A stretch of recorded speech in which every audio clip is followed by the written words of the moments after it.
Okay, next one up, last but not least, is this stunning Ducati Scrambler Desert Sled. It's another one going to get one of our full works packages. So we'll get all this cleaned up. We will apply the Ultimaxx Signature Pro ceramic to the wheels. All this bodywork's going to get a two-stage machine polish. Got a couple little marks on it. Should be able to polish out. Good old black shows every little mark. Once that's all polished up, we will coat that with the Signature Quartz, which is a self-healing ceramic. So it should help with any minor scratches in the future.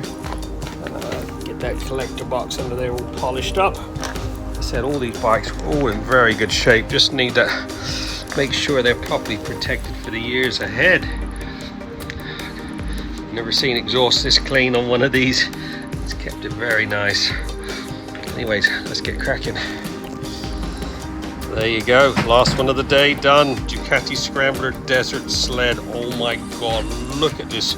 Absolutely gleaming. This has had one of our full works packages.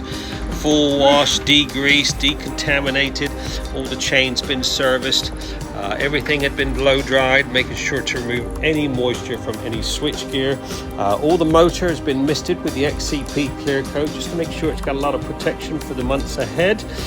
Wheels have all been prepped. We use the Ultimaxx Signature Pro ceramic on those wheels, making sure to keep that lovely gold alloy properly protected for the years ahead. I did a two-stage machine polish on all this gloss bodywork. It's all been prepped. We treated it with the Ultimaxx Signature Quartz, which is a self-healing ceramic. That'll help with any fine scratches in the future. Look at the gloss on that, absolutely gleaming. We mirror polished up that exhaust again, polished up the little springs, all done. Get yours booked in now. We're open 6 days a week, satisfaction guaranteed. 07966 249 963.